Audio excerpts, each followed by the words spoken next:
court. Home whites for the Card, road blues for the Bulldogs. And Stanford will control first, their first non-conference, heading into a conference season in the ACC and not the Pac-12. The thing we're going to get used to seeing is Stanford playing off that pinch post, that elbow area, split action. But instead of looking to get the ball inside, they're going to try to penetrate and pinch. They're looking for a three-point shot. Jzaniya Harriel, and they will open up with a three ball. How about the start for her? She's now 8 of 11 on the season downtown. How confident can you be in shooting the three when you know you got that green light? They lost Cameron Brink and Kiki Iriafen, their top 2 post players, and also graduated Hannah Jump, their all-time three-point shooter. So for the rest of the Cardinal, a lot of confidence in knowing that they all have an opportunity to shine night in and night out. Well, and it's not just the guards that will shoot the three. You're going to see Agara, number 3 in white. You'll see Brooke Dimitri. She has shot the three, but now she's swinging inside and out. Off the bounce and a bump and a foul. Nunu Agara, the sophomore from Minneapolis, will head to the free throw line. And Beth, starting this season, Stanford was not ranked, and it's been a long time since that has happened. But I think that coming into next week, that's going to change. It's going to change if they win here today. 2000, the last time that they were not in the preseason poll. By the way, neither was Tennessee. Also making a coaching change this year. It's the first time since 1976 that neither one of those clubs were in the preseason poll. And I got a chance to watch Tennessee play. And look out. It's full court pressure, and they're a team, too, that's willing to put up the three ball. Gonzaga offensively. Their last season, by the way, in the West Coast Conference, they will be on the move to the newly minted Pac-12 or Pac-8, whatever it ends up being next year. Long rebound, and it comes out to the Card. An area of concern for Stanford this year was going to be rebounding because they're a bit smaller. Like you said, no Cameron Brink, no Kiki Iriafen. They do have Elena Bosgana, their leading scorer from a year ago at 6 points per game, but through the first 2 games, she's averaging 19. Well, Stanford's going to find that they're going to have more driving opportunities because they are developing that reputation of being that three-point shooting team. Here is Ejim on the drive, the kick out. Ines Betancourt saves it, the transfer from UConn. And a long rebound as good as an outlet pass here for Bosgana. Their 2-year starter at the point, Lapolo, number 10 in white. She'll let it go, knocking it down. Timeout, Gonzaga, hot start for Stanford. Stanford is perfect from beyond the arc. I told you it was going to be a new look. They are perfect from outside the three-point line.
10-0 start here for Stanford right out of the gate for their first-year head coach, Kate Pay. 17 years an assistant.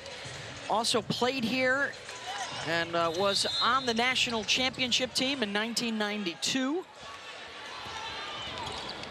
And on staff for their title a couple of years ago for the Card. Well, 17 years as an assistant. You notice that Kate Pay is still sitting in the same seat that she did when Tara was the head coach. She said she was comfortable in that seat. There's no reason to move 6 inches over.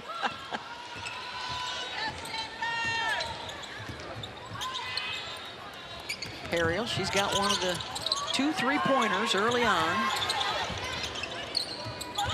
Gonzaga's got a gap defense looking to take away penetration, because when you have to rotate, if you're not there in time, you give up an easy layup, or if you're too early, that's when the 3-point shots get open. Esther Little rejected by Agara, and then Ejim picks off the pass. We get an open look for 3. Passing it up is O'Connor, and Ejim for the nice bounce, and they're on the board. Beth, at the table, Allie Turner for Gonzaga is a freshman, but this young woman, she can shoot the 3, and she could free up the offense for the Zags. Agara trying to get a second opportunity, and it will go to the Zags, and Turner will come on. She's out of St. Louis, Missouri, scored 18 off the bench in their season-opening win over Montana. And she is not shy. Let me tell you, if she finds an opening, she's going to let it rip. This is also a Gonzaga squad that knows they can beat the Card. They did it last year in convincing fashion up at the Kennel in Spokane. Yeah, Ejim had 27 points, 12 rebounds in that game. Here she is with the ball. And now Turner. Betancourt will pull up mid-range. Ejim. That won't go. And a foul on the glass. Gonzaga wants to test the rebounding ability of Stanford with that smaller lineup in place this year. But one thing that hasn't changed from Stanford is the fundamentals. And you see all 5 players in white. When the shot goes up, they're looking for somebody to check out. And that is the 2nd foul on Vonnie Ejim, and the West Coast Conference Player of the Year is out of the game. Agara, nice backdoor cut, couldn't finish. Held ball gonna go the other way. So that was a big foul at the other end. Ejim is out for the Zags early. Well, the good thing that Gonzaga has, they've got Esther Little, who has played just about every position there is on the floor. She can rotate, play inside and out, especially with Ejim in that early foul trouble. And an issue with the clock.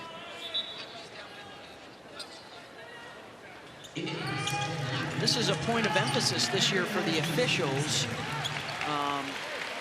Wanting to be more mindful of the clock at all times in case there are stoppages like this or a hiccup in the system, to make sure they have the timing on point.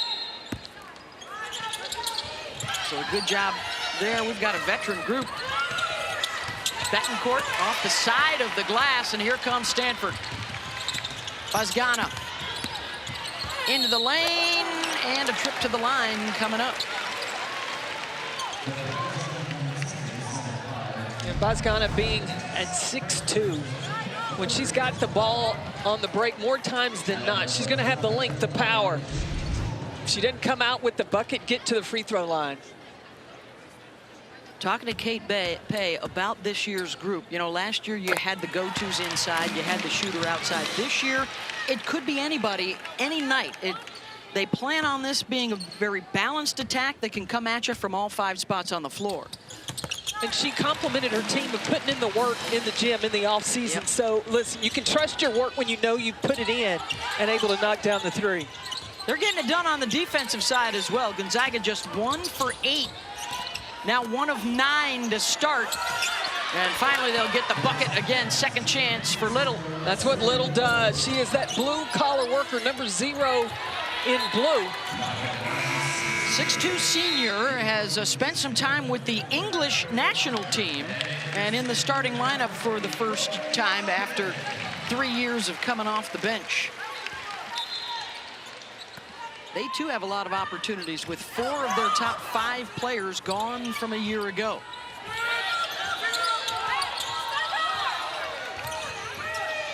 Midway through this first quarter. Mary Ashley Stevenson, I like that transfer. Number 22 that made the pass inside. That was the media Big Ten freshman of the year, transferred from Purdue. That's Brooke Dimitri knocking that down, one of their captains this year, along with Talana Lopolo. On the drive, stripped free by Stevenson. And watching Stanford play, what I like, Stevenson never stops moving. She has great energy.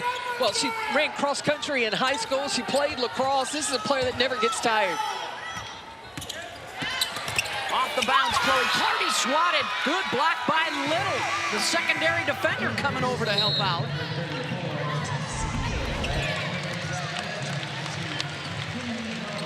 Little just does a little bit of everything. Rotates over just in time to deny that layup. McKinley Dallin comes on for Gonzaga. Tess Heel, another shooter out there, number 34 with the ball for Stanford. She don't miss. Number 34 in white. She's got radar to the basket. They're going to get Dimitri over the back. Dallin with a nice box out there.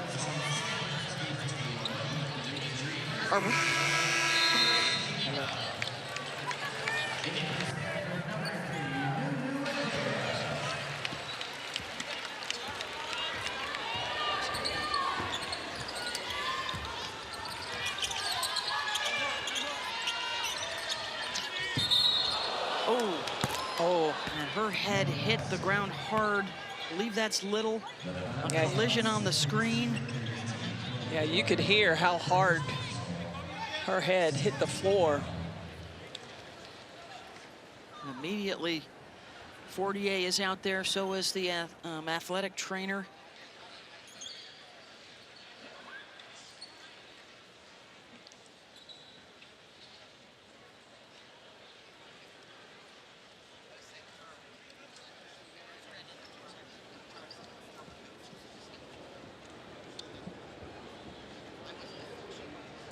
I think it was a collision when Little was trying to get through a screen. And when she went down, you could hear. Yes. Collided with Clardy.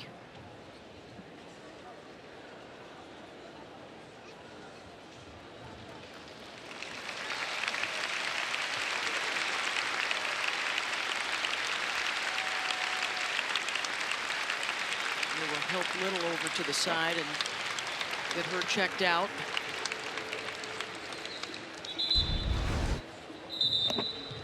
And may go straight back to the locker room. Yeah, that collision, I mean, she took the contact and then immediately just wasn't able to catch herself, and you could hear her head hit the hardwood. Mont Hybens is in the ball game now. Claire O'Connor back out there for Gonzaga. Trying to find themselves offensively here. It's been a struggle to start. To the left hand, no go from Dallin, and another over the back whistle on the Zags. Stanford getting rewarded with, again, the attention to finding someone to check out. They know that they're smaller, so you cannot just rely on a vertical jump. You got to make contact on the box out. A little token pressure that time from Gonzaga.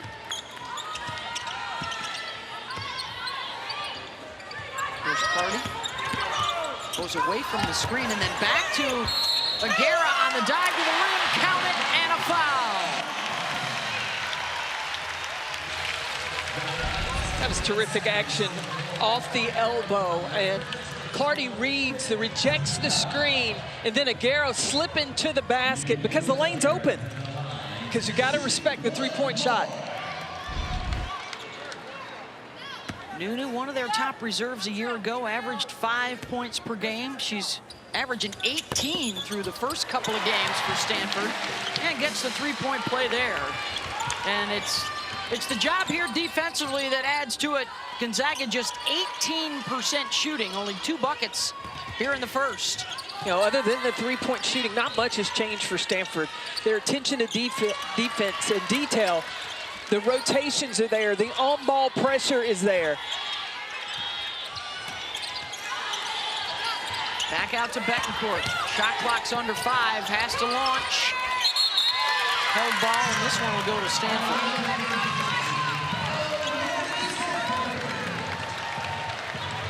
Looking at the rebounding stat, Stanford is +1 on the glass.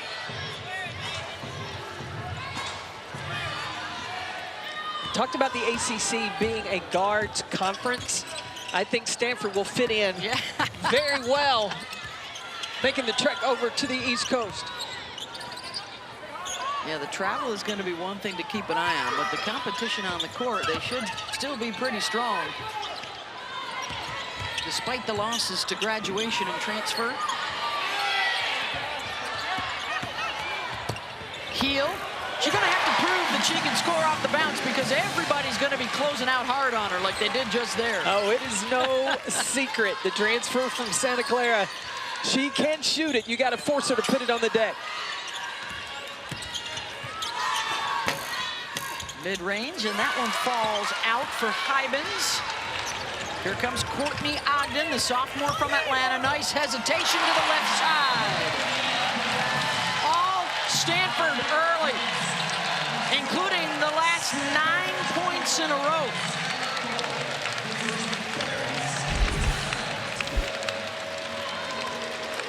Beth, we hyped up the offense, and they've got plenty of weapons, and they can score in a number of different ways. I love the reads that they're making, not just relying on the three-point shot, but it's also the defense that Stanford has brought today as well. And a lot of times when you know you're undersized, you focus on the little things that you have to do defensively and on the glass.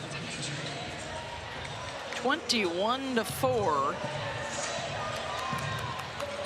Well, you see Courtney Ogden. She was a top 10 recruit. Last year, they were very upper class laden, so an opportunity for players like Ogden and Agara and others to step up and have a much bigger impact. A trip to Italy over the summer for this team helped immensely. Not just playing games over there, but it got them 10 more practices before they went. Kate Pay called it their summer season. I think that's an opportunity for them to understand there's a change in leadership. Now the eyes go to Kate Pay. Tara no longer sitting in that first chair. And they have really embraced what Kate Pay has brought. Boy, and another turnover for Gonzaga there. Staring at a 4-minute scoring drought. And a 9-0 run right now for Stanford. And how fun is it, Beth, to call games when you see a team having so much fun? These players for Stanford just look like they enjoy. The ball doesn't stick, it moves, they share. They could have a different player being the leading scorer every night. Kate Pay talked about not only chemistry, but connectivity and finding an identity, which early on here, small sample size, is looking like a really good shooting team. Well, a tough defensively. They are willing to mix it up inside. Egypt back on the floor playing with those 2 fouls for Gonzaga. Yeah, I think Lisa Fortier almost had to go back to her before this thing gets really out of hand.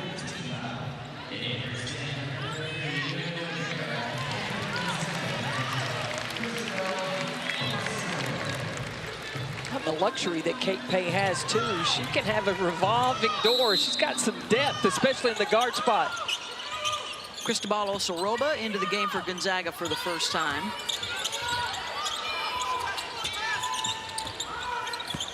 Trying to get Egypt a touch, and instead, back-to-back trips with turnovers for the Zags.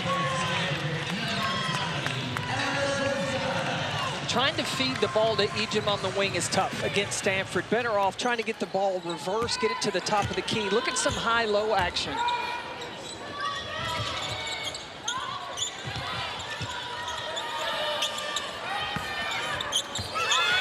entry, the skip. Bosgana. Agara, weak side. Tried to muscle it up. She'll give it another go, and it's 11 unanswered for Stanford.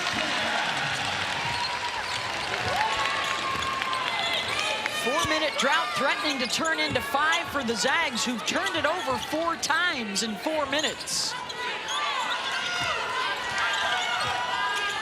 See Ejim get down in the block, and the ball comes to the middle. Shot clock's an issue. They're going to have to jack, and it does not hit the rim. Shot clock violation, just 2 field goals for Gonzaga here in the first, and that may be all they get. Stanford can hold for 1. You love to celebrate that, a shot clock violation, when you have played the full 30 seconds defensively and force a tough shot.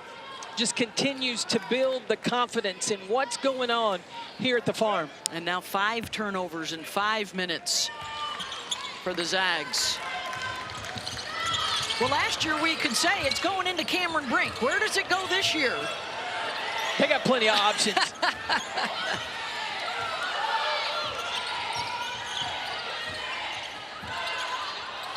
The countdown from the crowd. Bosgana got it from the corner.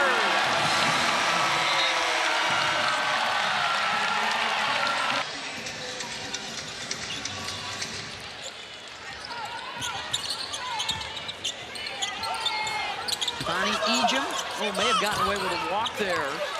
But it's a great opportunity to get her the ball in the middle of the floor, get her going downhill.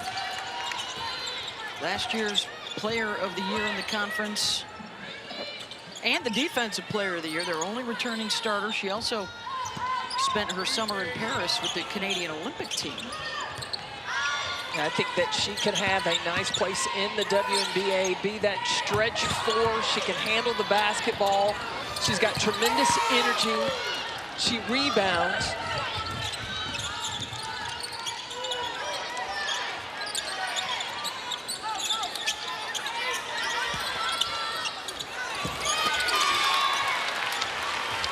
And we'd like to welcome you to Tara VanDerveer Court at Maples Pavilion here at Stanford.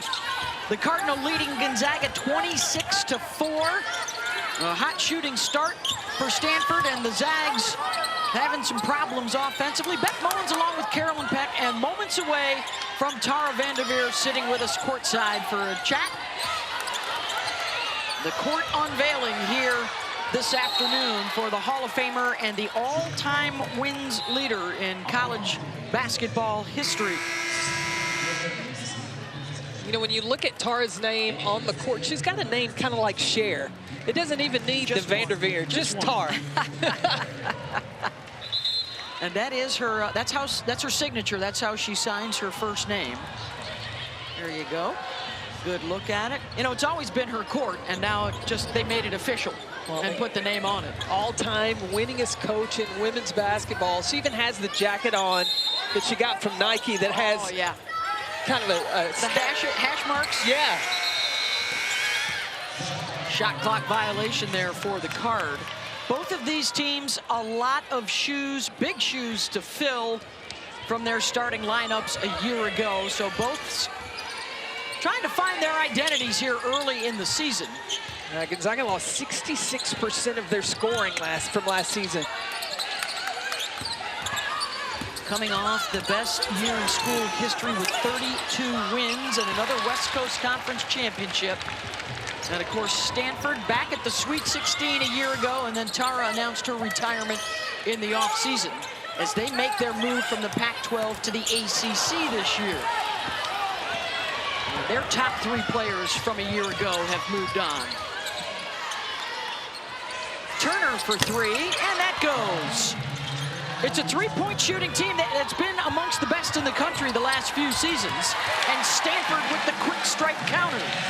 I told you, Mary Ashley Stevenson runs every play. She got great energy. Number 22 in white.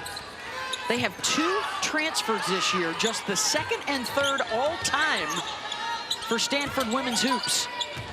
Yeah, I was talking to Tempe, the assistant for Stanford. She said, Tara said, really, there's 4. She mentioned a player by the name of Brooke Smith. Oh, yes. It's been a rarity. We'll see if the portal opens up a little bit more for them in the coming years.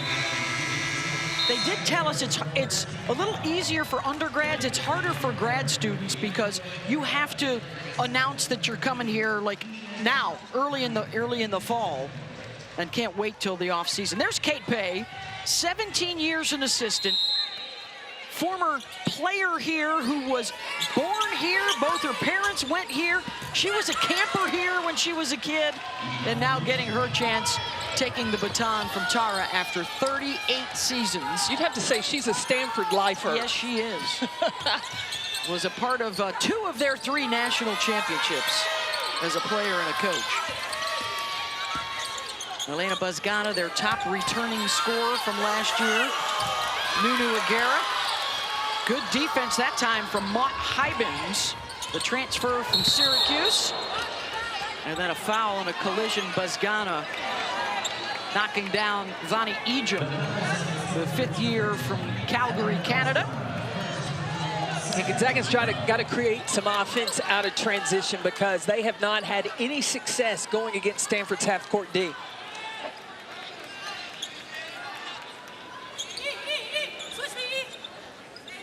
Ejim is the one to watch there with the long blonde hair. One of the nominees for the Becky Hammond Mid-Major Player of the Year award. Stanford has kept her in check thus far, just 2 for 6. Well, the lane has been so clogged for Ejim. Clogged it again right there to force the turnover. The 7th for Gonzaga here in the first half.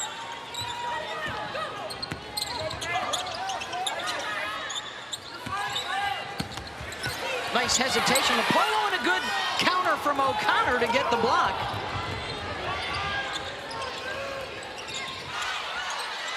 Stick around. We're going to be talking with Tara VanDerveer shortly. On the unveiling of her name on the court today.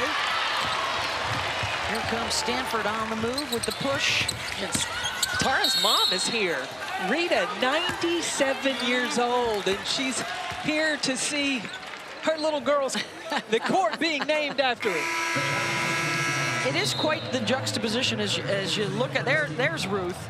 But that shot on the court that includes Tara's name, but also the brand new ACC logo that's in the lane, is still taking some getting used to for the folks around here. I'm trying to adjust, but I'm looking forward to, we will get to see Stanford. I live on the East Coast in that time zone, so getting to see Stanford play even more often. Yeah. Courtney Ogden played in 15 games a year ago. She's going to get a lot more minutes this year. Got a whistle off the ball underneath. Yeah, Dimitri and Hyben got tangled up down low. That, too, is another point of emphasis for the officials. The post-play and the off-ball fouls this year. Trying to keep some continuity and flow for the offenses. You know how America loves scoring. Oh, yeah. They want to see the ball go up as much as possible. And there's a foul on Agara. Strong move to the bucket for Hybens. Mott had 14 points, 8 rebounds in their opening win against Montana. They, once again, are the preseason favorites in the West Coast Conference. Well, with Hybens being 6'3", she could use her height advantage inside, post up more.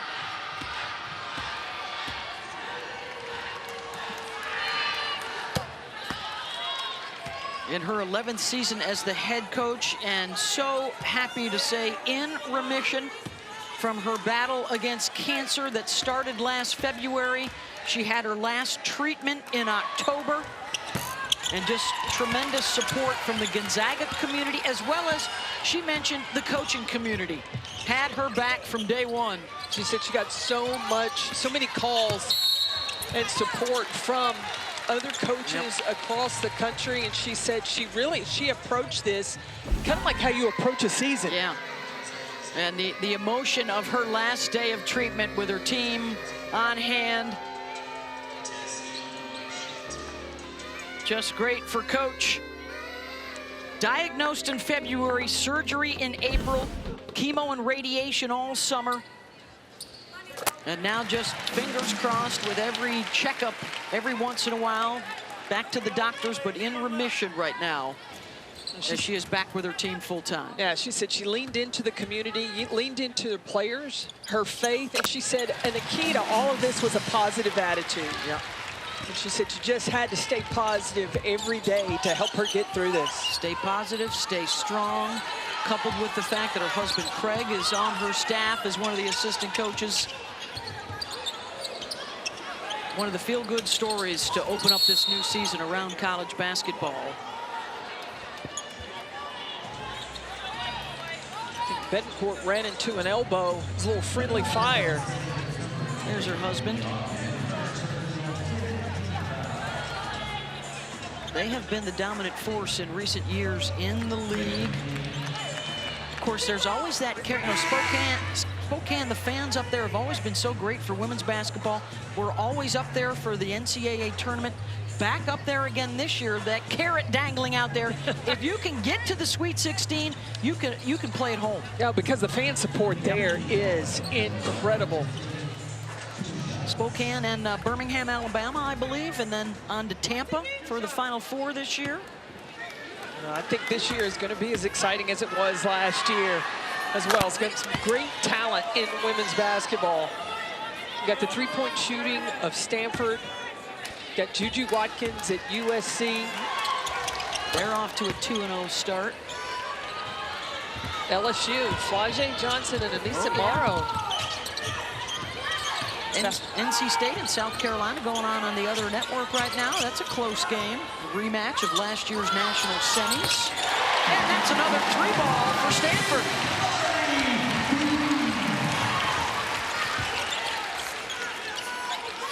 Four for 5 from the three-point line. They are efficient. It's not that they just freely jack them up. They take good shots. They make good shots. No Cameron Brink, no Kiki Ariafen inside, so a little different ball game this year. Another turnover for Gonzaga. They announced their presence with an 18 three-point shooting performance in the season opener to let everybody know it was a little different. What's not different? That woman right there in this building, Tara VanDerveer, courtside when we come back.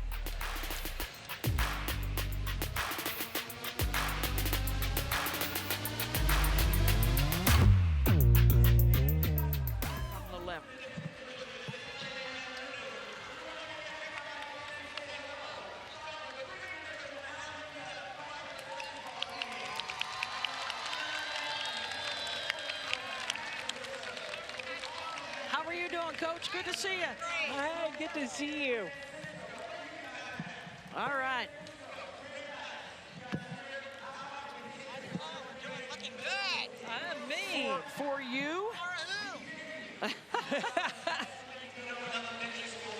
You let me know if I need to. Do I need to turn those up a little bit more? I can hear. You're good. Yeah. Perfect. All right. How's the hip? It's doing really well. I can walk without a cane, but I don't want to get knocked down. Yeah, I don't blame you. You going to be swimming soon, or? They told me 6 weeks. All right. So I'm in week. I've finished week 3. Look at first thing Coach does is look for the box score. Oh my goodness. That's awesome. Well, look at this three-point shooting, Tara. Fantastic. Love it. I like their defense. Yes. Oh, I mean. 4 baskets. Yeah, and Gonzaga is a really good team, and they're very physical. Lisa does a fabulous job. How are you guys doing? Yeah, good. Good. Good. Ready for a new year. Yeah, so glad you're here.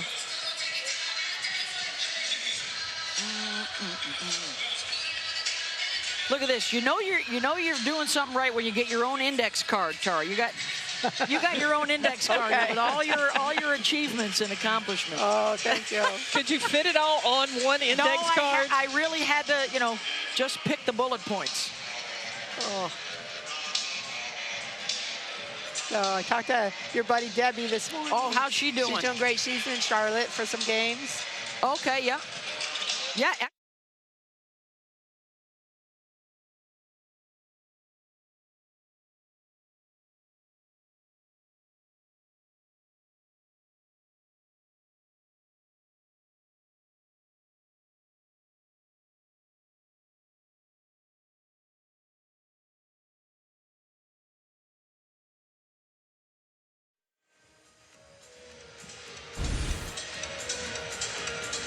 Well, a special afternoon here at Stanford, and it is now officially Tara VanDerveer Court at Maples Pavilion for the all-time career wins leader, the Hall of Famer, and of course 3 national championships in her 38 years.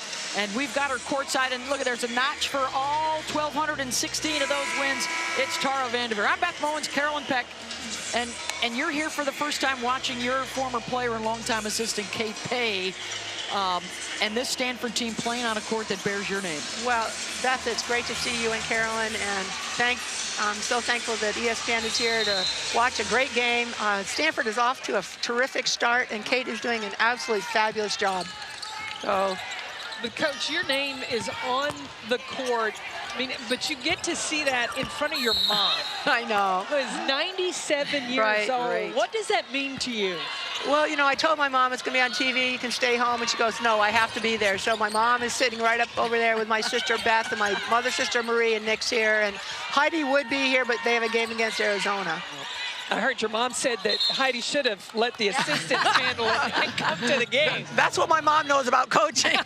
But what a great game, you know, and it's just, I like it when we're ahead like this, so I can just relax and cheer. This is nice. I love it. I love it. I love the fact that as soon as you sat down, the first thing you reached for was the stat sheet. Yeah. How has it been for you now in retirement to find that, you know, life Stanford balance?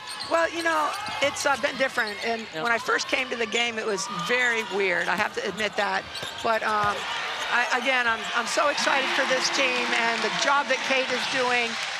They are working so hard. The staff is fabulous. The team is just, I think, working so hard. For me, I'm working part-time in the athletic department as a coach's coach, and I'm going to teach a class, so that's exciting. So it's continuing ed through Stanford. I'm very excited about that. I've got great guests coming to the class, so I'm keeping busy. All right. Yeah. I was reading about that, and you can join the class online. Right. I'm trying to find a way where I can sign up. Okay.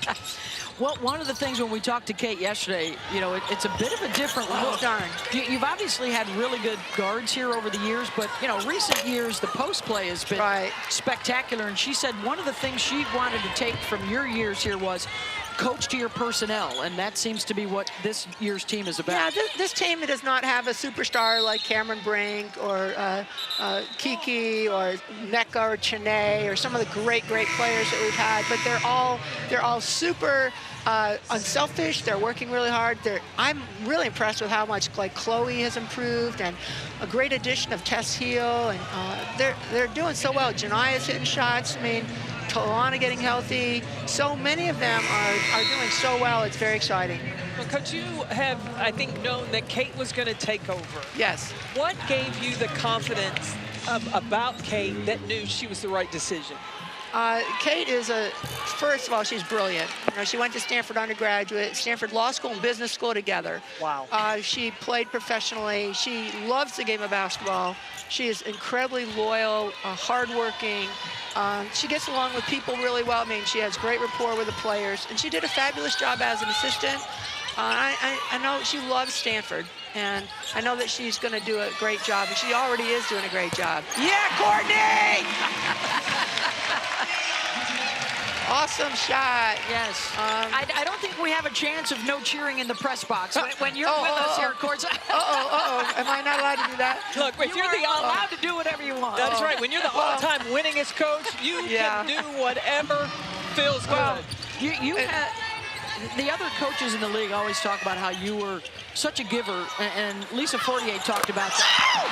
3-ball is good for Stanford. Yeah. But the way that you have left the game and the good hands that it's in, not only here, but what do you think about the growth and the explosion in the last 12 months. You know, our women's basketball coaches, give a shout out to Lisa. She, you know, is dealing with some health issues, and she's so thoughtful, gave me a card before the game, and she does a fabulous job. The women's basketball coaches are so dedicated and committed to, you know, really teaching the game and growing the game, and this is such an exciting time in women's basketball, and we're all part of it. It's really fun. Coach, you have seen the game over 40 years and how it has grown. What is the key factor to maintain the momentum that we have in women's basketball?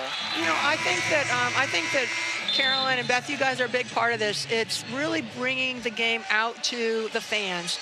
You know, we have a great crowd today. There's so many choices that people have, and as coaches, we have the responsibility to teach the game.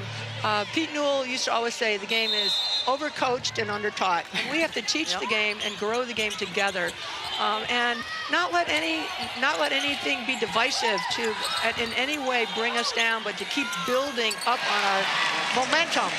Yeah, nice shot. Good job, Tess.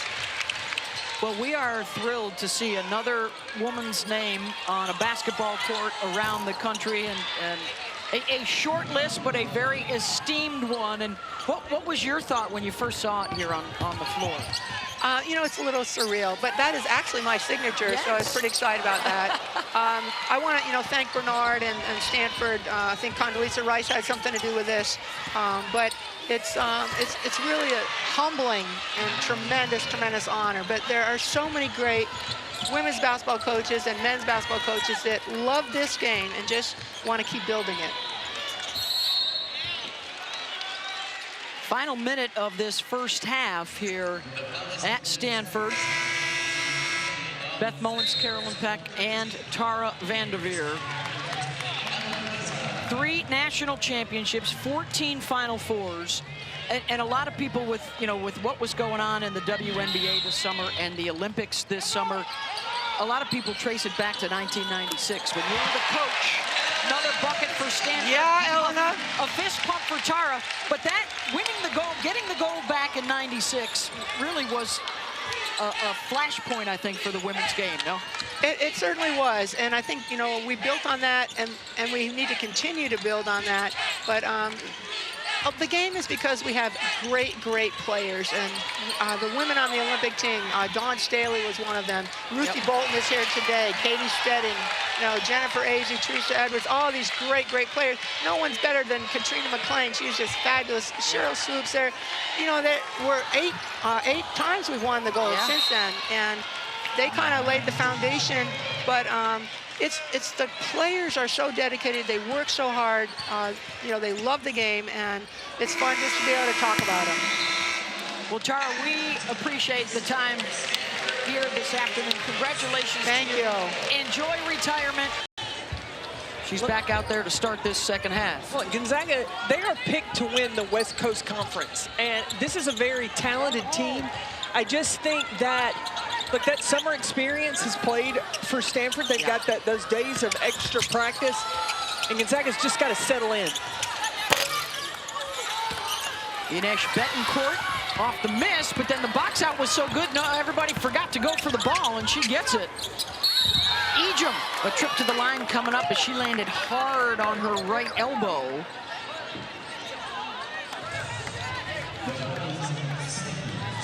It's been a tough day for Ejim inside because Stanford has collapsed anytime she has gotten the ball down low in the paint. They know that's got it. They got to bring a double team to stop number 15 in blue. She had 27 points, 12 rebounds in the upset win last year over Stanford right around this time, and there's her move to the left side. And did you see all the white jerseys collapse in the paint? She got in some extra practices this summer as well, Carolyn, and some extra games with the Canadian Olympic team in Paris. That's just not any kind of experience. And she's got a shot at being the mid-major player of the year, the Becky Hammond Award. She's on the short list this season. And what Gonzaga's got to do is not try to get it all back at once. But you can't give up 3 open threes, not to Stanford. Betancourt, the UConn transfer, comes out with it, running with Allie Turner. Open look, short. And the freshman Turner starting for Gonzaga because Esther Little went down in that first half, hit her head. She's back on the bench, but she has not been back in the game, and she didn't warm up. No, just 6 minutes in that first half. A couple of misses here early for Stanford. And Ejim did not see the trail defender coming, and she may have just picked up her 3rd foul. But you see the tempo that Gonzaga's playing with. They're trying to run every opportunity that they can. Looks like Ejim's going to stay on the floor with 3. Really don't have a choice at this point, trying to chip away at the deficit.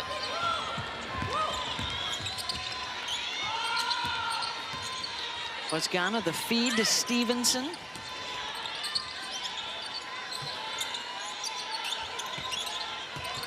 Stevenson gets it back, goes to the left hand, and hits it. The Purdue transfer who was the Big Ten Freshman of the Year last season. The poise that she plays with as a sophomore is so impressive, Stevenson, number 22 in white.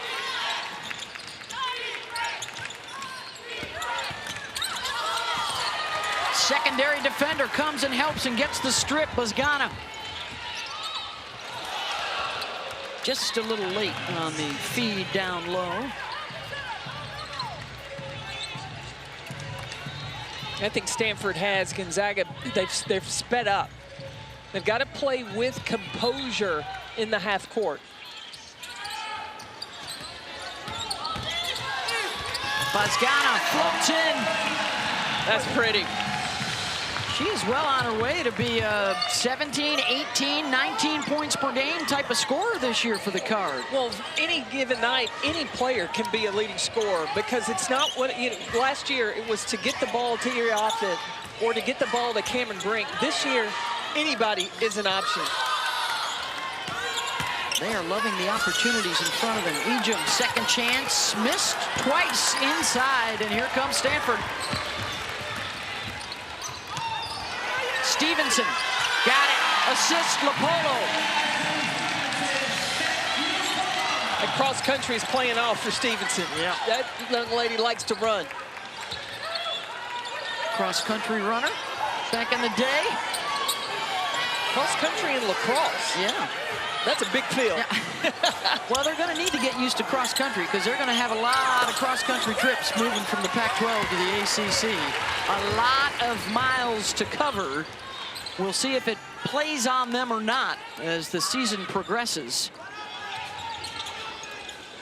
You remember during the COVID season, Stanford played all of their games away from home, so it's not something the program is unfamiliar with.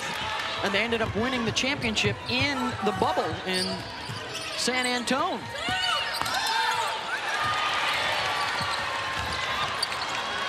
One of their 3 national championships. Yeah, so it's, I believe, mass substitutions now coming in for both sides. There's the titles. 29 seasons in between championship. I don't know if any other coach can brag of that in any sport. Speaks to the longevity, speaks to your ability to adapt. The ability to recruit. Yeah. That is something that a lot of folks are watching and wondering around the farm. And all Kate Pay's done is bring in a class next year that right now is ranked number 3 according to ESPN Hoop Girls. So there may not be any kind of drop-off in that regard. When you see that the players have bought in with Kate Pay, and to end the first quarter, the execution, that was huge.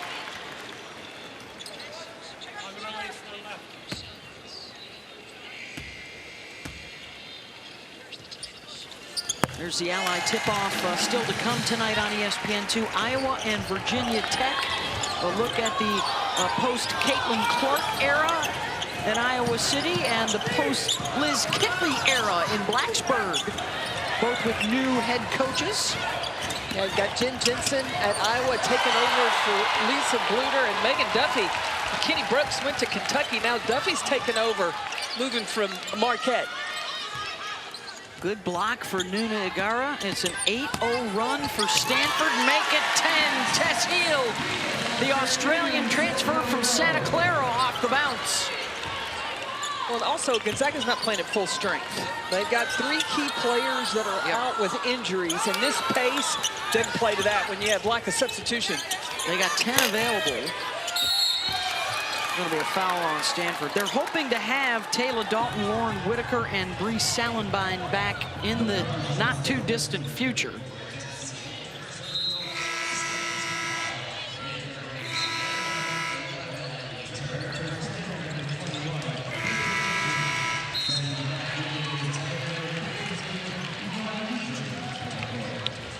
Lisa Fortier, who is also a former Tara. Well, she worked the camps when she was getting into coaching. Longtime assistant for Kelly Graves at Gonzaga, and now her 11th year in charge. And they are a constant threat to win their conference and make a run at the Sweet 16 in the NCAA tournament. Yeah, 20+ wins in all 10 of the previous seasons for Gonzaga. She said she's always been a big Tara fan, loved her competitive nature, the integrity with which she has coached. Chloe Clardy, 3 for Stanford. They continue to rain them down. That's their 8th of the day. In the first game against Lemoyne, Stanford hit 18 threes. New school record. Followed that up with 14 in the win against Washington State. And likely to move back into the top 25. Oh, they've got to. I think a lot of folks around the country were wondering just what would they look like? How would they hold up with the loss of their 3 top players? Appear to be in good hands right now. Kate Pate said shoot the 3. Clardy said, I've got the assignment.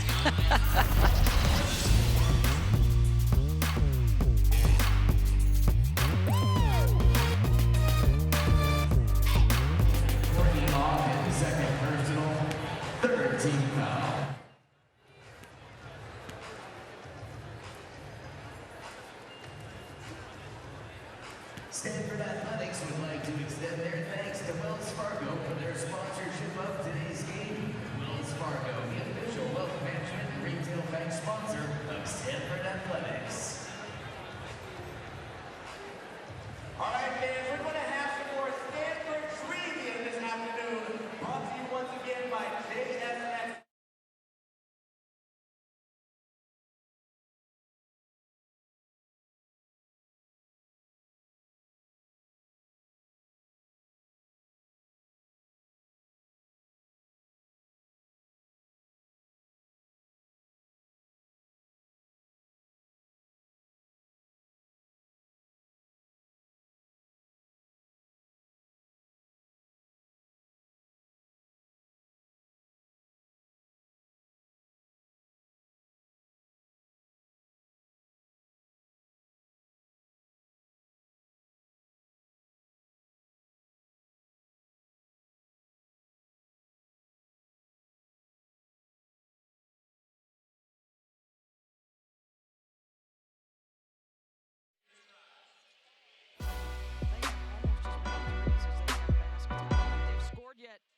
Do they have a field goal this quarter? No. What are they?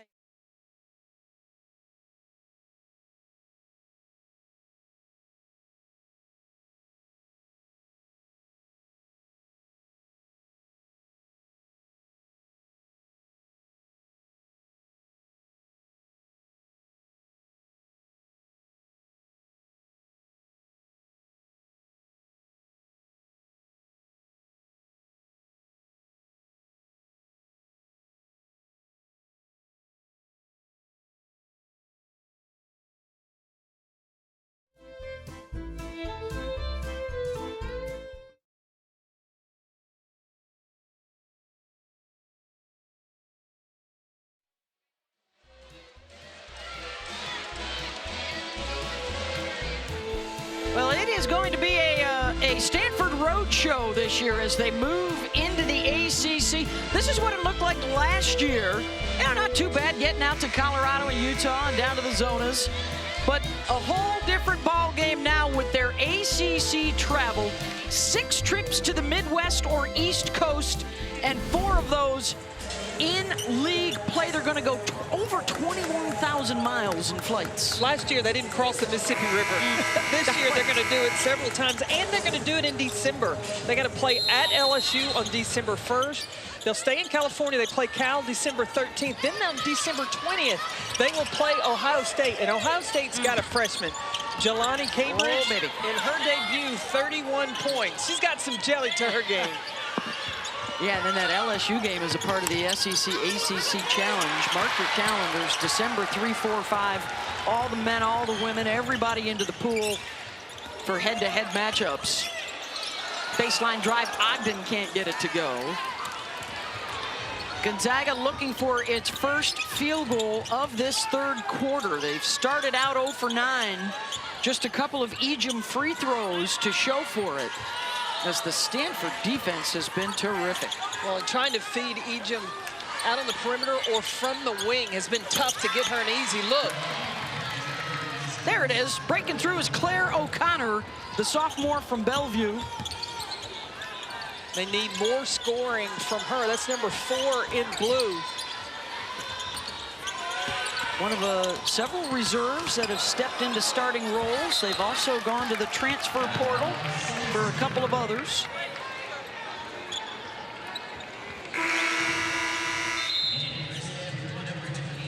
Five straight years, by the way, for the West Coast Conference being a 2-bid league. So it's not like they're playing, you know, teams that don't have a shot at the tournament. They've gotten stronger. Washington State, Oregon State, now in the West Coast Conference. Portland was the surprise tournament winner last year to get the automatic bid. Gonzaga at large.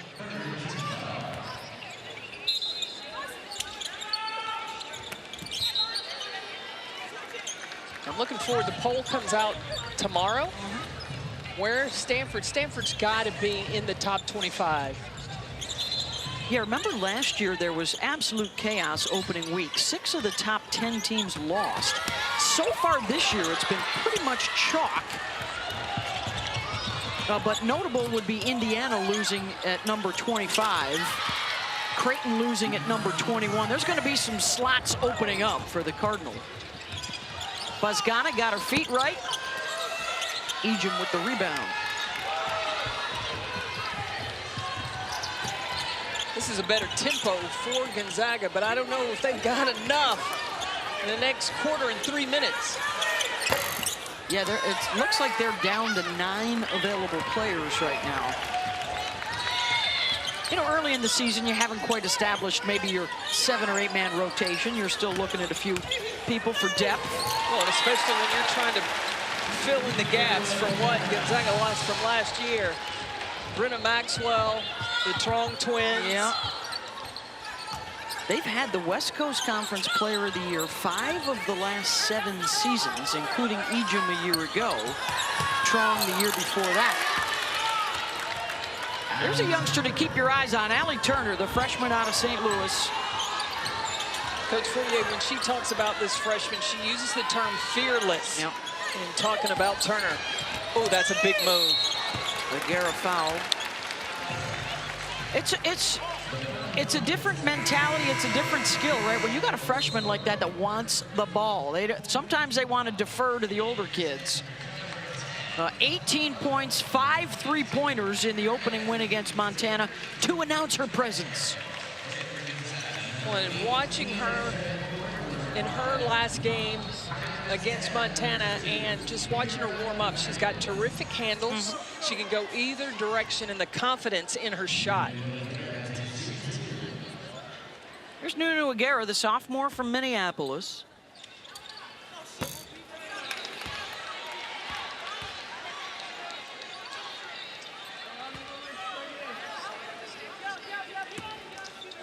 High school All-American. Last year a reserve, now a key cog for them. And they will be joined next year by the number 3 ranked recruiting class behind LSU and North Carolina. Haley Swain, the the guard out of Atlanta will be a big help when she arrives next year. You know, one of the things I was surprised, Beth, was when you look at the ACC preseason list, what a Stanford player on it. And 7th in the preseason poll.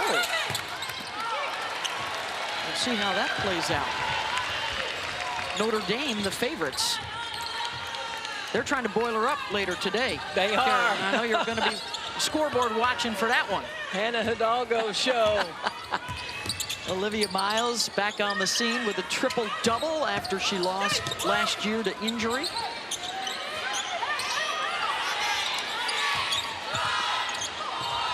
Harriel had to give up the 3, and then they find another shooter in Lapolo. That's just an example of the willingness to give up a good shot for a great shot.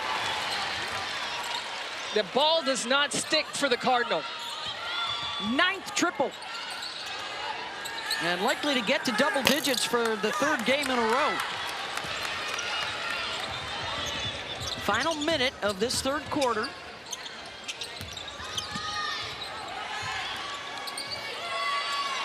Good hustle for the Zags.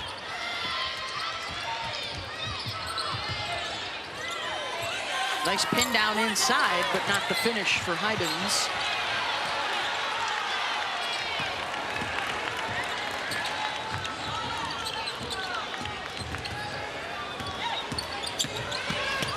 Lapolo, nice dish. Agara couldn't quite finish. And the shot clock now off.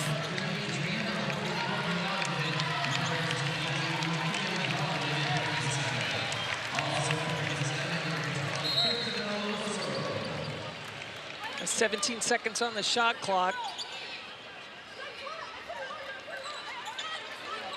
Yeah, they are going to reset it, yeah. So they will need a shot attempt before the end of the quarter. Ogden not going to wait that long. A little off balance, went up through the bottom and back down. That's one way to get to. Don't see that every day. I don't think I've ever seen that before. Can't do that in reverse. And that's an armbar foul on Ogden up top.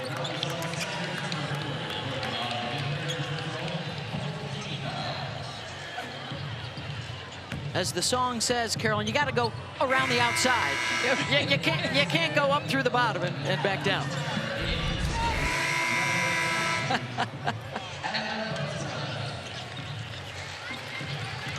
You know, you read the rule book, but I've never seen that happen where it goes up and then comes back through and they count it.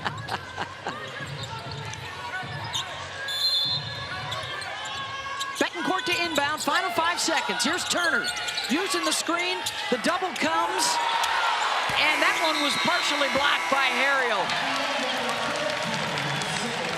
Zags wanted a foul. James, I don't know how she does what she does off the court, and then her game, she also has taken it to another level. Got to study, you got to rap, you got to be on college game day like she was everywhere. Yesterday, yeah. Good for her. And Juju Watkins, USC starting out 2-0, could be a huge winter in Los Angeles for the Trojans and the UCLA Bruins. Don't forget, by the way, coming up later this week, Friday night, you got North Carolina and UConn. Gino could tie Tara on the all-time career wins list. Saturday, Louisville at Kentucky, if you want to see Kenny Brooks and Georgia Amore now at Kentucky. And then next Sunday, NC State at TCU. Haley Van Lith now in Fort Worth. Oh, by the way, NC State struggling through 3 against South Carolina, the top team in the country, looking strong again with the return of Ashlyn Watkins from suspension today. Beth, you mentioned Kentucky. Not only Georgia Amore, but Clara Stratt. She is similar to Elizabeth Kitley, so that combination of Amore and Stratt in Lexington, that's going to be something in the SEC.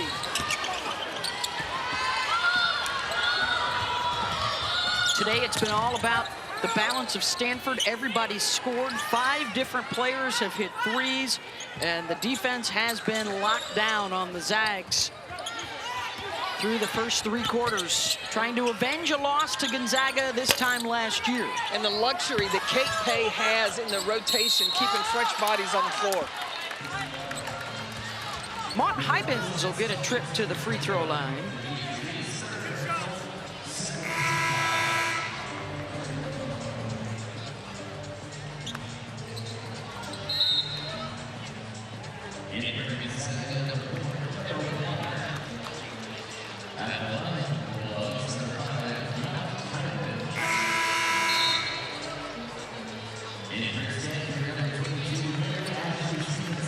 Mary Ashley Stevenson coming on here for Stanford.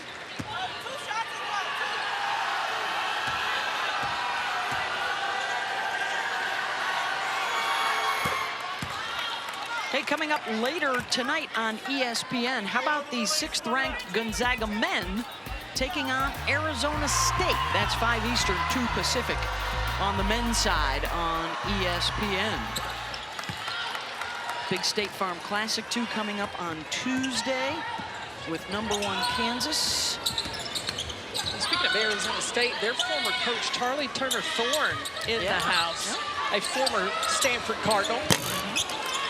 David Shaw, the former football coach, is here with his family. We've had a Ruthie Bolton sighting earlier, a former Olympic player under Tara VanDerveer in 1996.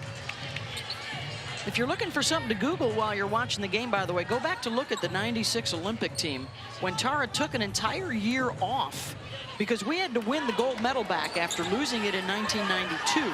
That was before the WNBA. That would arrive the next year. And what has the U.S. national team done but gone on and won 7 more? So a total of 8 gold medals. Yep. Another 3-ball, good from Harriel, and into double digits now. That is 10 triples for the Card. Didn't she hit one falling down earlier? She did. So a hand in her face doesn't even matter. Harriel is locked in.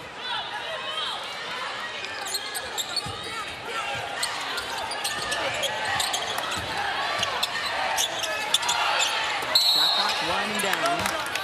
And a foul off the ball.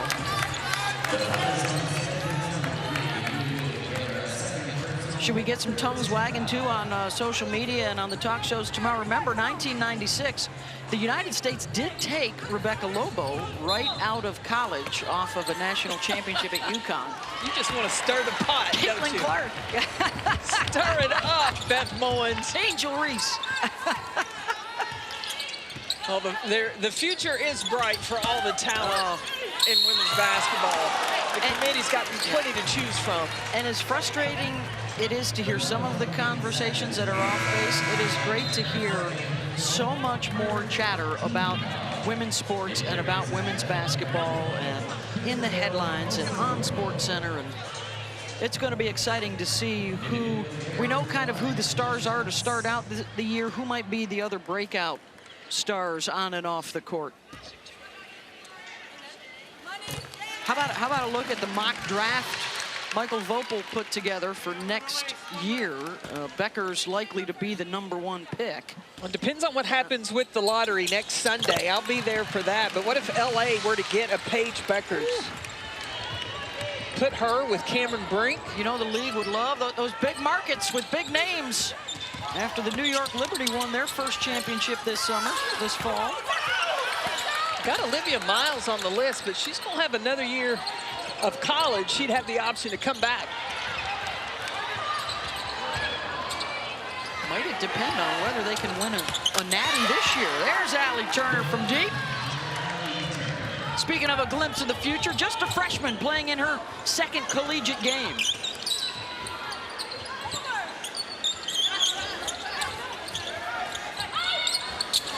Bosgana off the mark.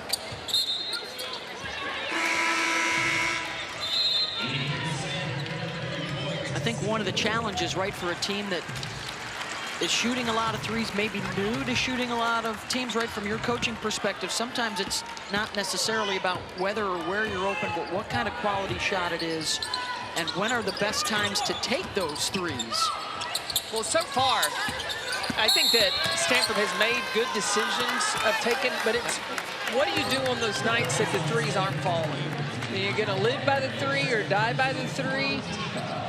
That'll be something interesting to see. I mean, going in December when Stanford plays LSU, you know Kim Mulkey's team is going to bring tough defense. So now if they run you off the three-point line, what kind of quality shots are you going to get? Good runner into the lane for Elsa Robo, the freshman from Spain. They really like her length. They love what she does on the defensive end.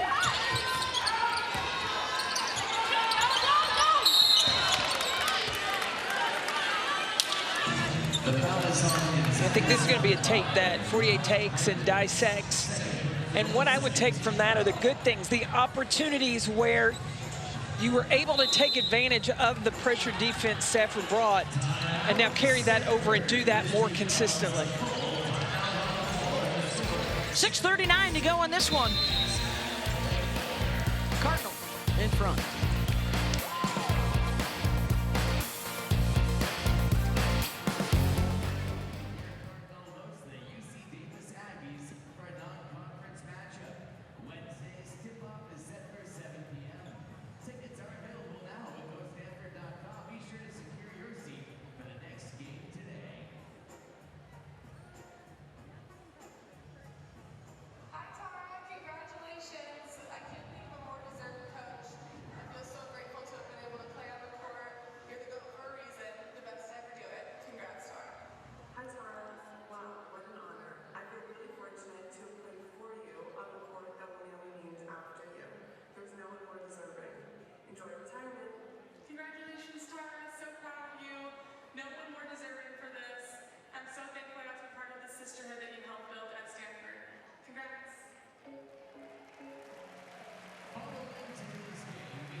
How about this for a Tuesday night on ESPN with men's hoops and the new college football playoff reveal? It starts with #1 Kansas and Michigan State at 6:30. Then Reese Davis and the fellas will talk about the new top 25. And then back to hoops with Duke, Kentucky, 9 Eastern. That's a nice little Tuesday night coming up right there. Get to see Cooper Flagg, the Duke Blue Devil. There's some shakeup in college football happening. Georgia Tech knocking down Miami. Ole Miss beat Georgia. Stevenson gets that one down, and that is another three-point shooter added to the list. That's the 6th different Cardinal to do it. Everybody's got the green light to let it fly. Well, you know what's on top of the scouting report the rest of the way for the Cardinal, as well as for Gonzaga's Allie Turner, trying to match him outside. I was watching the Cardinal warm up. Like, when they shoot threes, it doesn't hit the rim. Like, they are going all net. Off the skip, they'll try again, and another triple. Chloe Clardy she was already on the list. But that's 12 threes for Stanford already today. 12 for 21, so they are staying above 50% on the season. Putting up big numbers, big attempts. We were talking to Katie Stedding before the game, and she said, you know, when they were in Italy, they didn't shoot the ball this well. It's finally, I think, you get used to it, you get the confidence. Oh, my goodness. Wow, they're unconscious now. Another one from Harriel. And she's doing it with a face mask. Yes. Actually, a broken nose after they got back from Italy. Perhaps they had heavy feet from all the pasta, Carolyn. They couldn't shoot it quite as deep. The pasta and the pizza. Yes. On the run and the block now from Allie Turner. Under 5 to go. Agara knocks it out.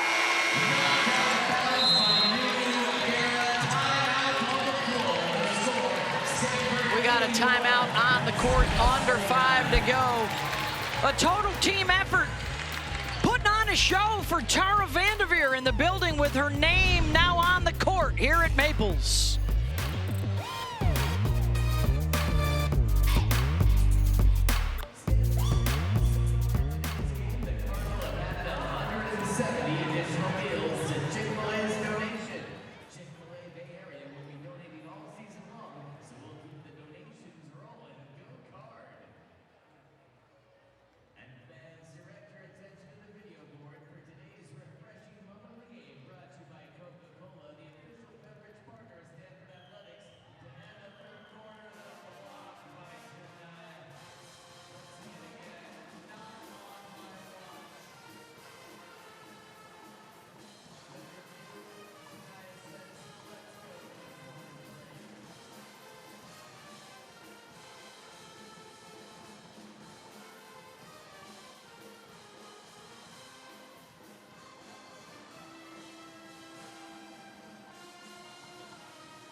As you check out the Stanford three-point shooting, they are lights out on Tara VanDerveer, and fittingly enough, Amy Tucker by her side as she's been throughout here with the Cardinal. Seem to be enjoying their retirement now that Tara's name is here on the court. And Tara was turning around talking to her mom, Rita, that's 97 years old. Tara told us she has a neighbor that flew in that she hasn't seen for 50 years to be a part of this court naming. But one of the highlights of the retirement, certainly the jacket that she had with all the check marks for her 1,612 wins.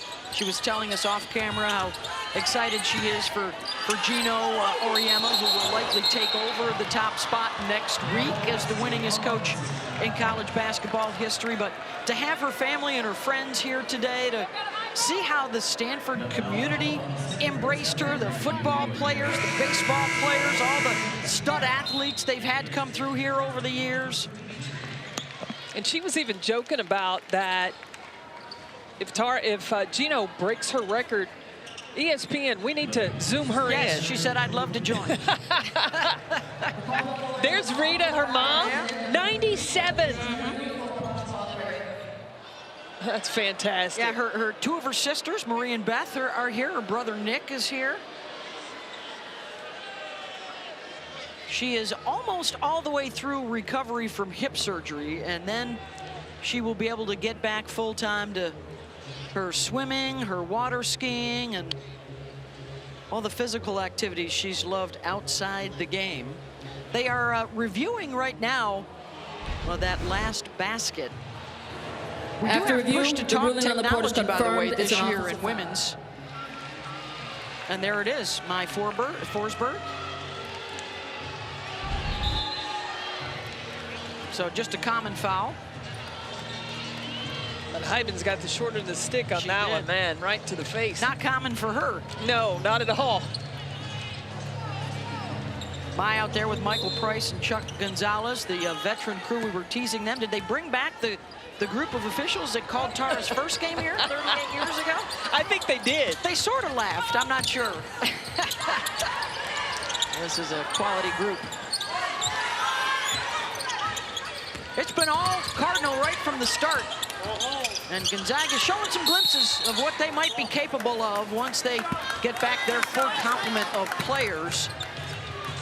An injury earlier to Esther Little, only played about 5 minutes. She's back on the bench. Hopefully she's good to go in their next game. And then they've got 3 other players that hopefully will all be back before the Christmas break that will be major factors as well.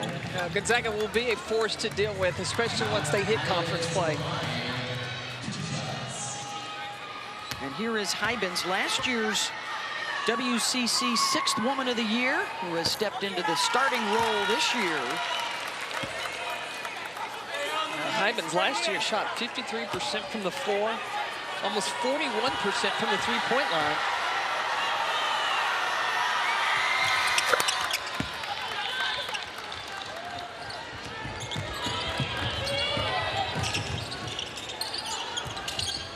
As you know, Carolyn, through your years on the sideline and then watching from on this side of the court, quite often early season it's a little sloppy, you know, and that has not been the case at all for the Cardinal. You read my mind, because I was thinking of how disciplined Stanford has stayed in what they do, both offensively and defensively, even with such a lead.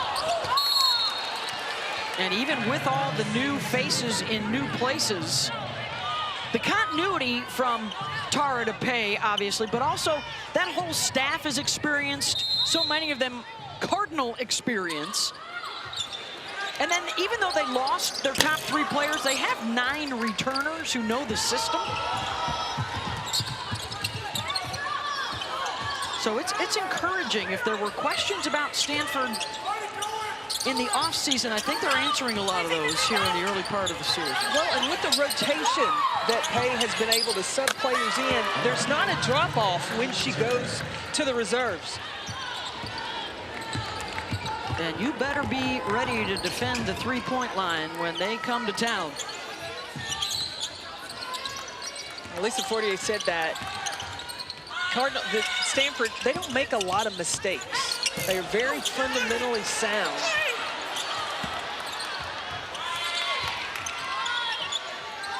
They're going to play the likes of Indiana and Ohio State and LSU in the non-conference, and then, you know, around the ACC, Notre Dame, Louisville, Duke, North Carolina, It'll be interesting. NC State. It'll be interesting to see how Nunu Agara fares against the size that you're going to face also in the ACC. And I like that last move. She came in solid, going off 2 feet, using the shot fake. But there's going to be more length when Stanford faces the ACC. If there's a question, perhaps, can they rebound the way they have in the past with the great post players? Well, we'll find out. You have to. You cannot rely on out-jumping people, and that goes back to the fundamentals of boxing out that Stanford does so well. I'm assuming this might be posted in the locker room, a little motivational material with Stanford coming in preseason number 7. Of course, it also speaks to the depth of the ACC. Well, these rankings come out before the pollsters actually get to see the product on the floor. Now that they've seen it, that's got to change. Might have a redo. Yeah, absolutely. Shea Ijiwoye, the freshman from Phoenix, is out there, number 6 in white.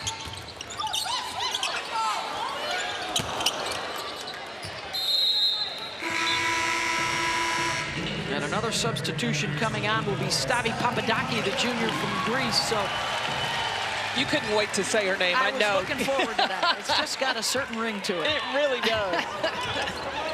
All of the regulars were able to score today. Good balance for Stanford. And some good lessons learned for Gonzaga. Got to take better care of the basketball. One thing that Lisa Fortier was talking with us about last night was Stanford's going to take away our first option. We got to know what our second and third are, and we got to know that they're effective, and they're going to find out. Yeah, you have to have that kind of patience when you're going against a good defensive team. Offensively, get to that second, third side, reverse the basketball, so you catch the defenses in rotation. Most important of all is seeing Lisa right there on the sideline. In remission from cancer. And hoping to stay that way. Just fantastic. The support from the Gonzaga community, from the women's basketball community, all the coaches that reached out. She said it meant an awful lot. When you have that kind of support, it makes it a little bit easier to have that positive attitude that you need. The out-of-bounds play is under review. Oh, they're taking a look at the out-of-bounds. Of course, still early in the season, too, for the officials. They want to make sure they're crossing their T's and dotting all the I's. We joked about the experience of this crew, but I think they've done a superb job tonight. Aren't the best ones the best that you rarely talk about? That's right. Yeah. Couldn't tell if that touched anyone on the pass. After review, the out-of-bounds play is overturned. It'll be Stanford basketball with 12 on the shot clock. I think it came off the big toe of Ejim.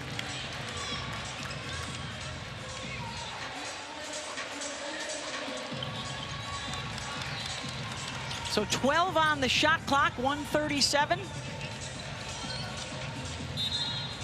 On the game clock, Stanford inches closer to a 3-0 start to the season. Oh, almost scooped up and in. Crowd wants Ijiwoye to get some points.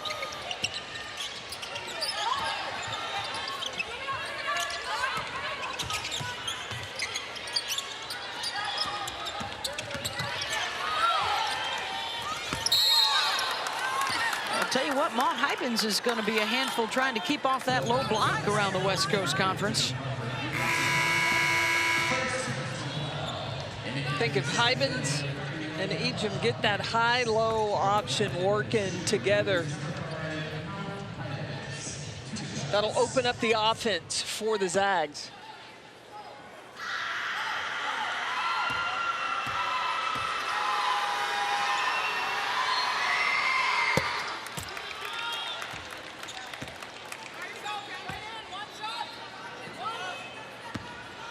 Well, there are moments that you just treasure, and you know, Kate Pay talked about how grateful that she was to be able to take over this program. How grateful and how much fun we've had today to be here to witness the unveiling of the Tara VanDerveer court. One of the all-time greats, the career wins leader, 3 national championships, Olympic gold in the Naismith and the Women's Basketball Hall of Fame. She's had plenty to cheer about today as Kennedy Ume, the freshman from Maryland, gets the bucket. Well, and Tara has been such an ambassador for women, not just women's basketball, but women's sports in general. We talked about the class that she's going to start teaching. She said Steve Kerr is coming in person. You're signed up for this class, aren't you? Lisa Bluter, the Agumake sisters are going to be there. Everybody, she said, the who's who want to be a part of this class. Tuesday nights, I believe. Check it out online. Not just coaching, but teaching. Ume! Oh, and the assist for Ijiwoye. The two rookies combining. I think Stanford has put the ACC on notice. Papadaki with the foul. That's the first on Stavi.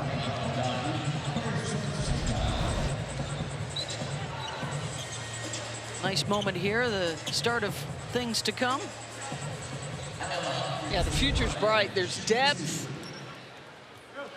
from the returning players, the new ones coming in. You talked about the recruiting class that's coming next year. I think you're going to continue to see Stanford maintain its success. The best sign of good chemistry is when the regulars go nuts, right? When the players late in game get those baskets.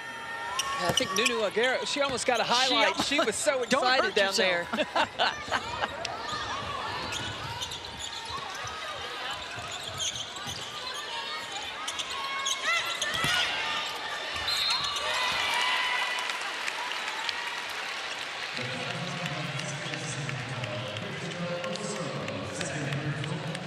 Just made her presence felt. She's a strong body inside. She commands that space. I think, what are those ladies talking about guard-oriented? Wait a second. Get my 6'4" frame out there and show BMO and Carolyn what she's made of. Well, Ume's got some moves. When we came in, the DJ was rocking, and she had some dance moves. Very agile post player as well. A glimpse of the future. Stanford's going to get the dub over Gonzaga to improve to 3-0. The Zags will fall to 1-1. And good lessons learned that they can build off of moving forward.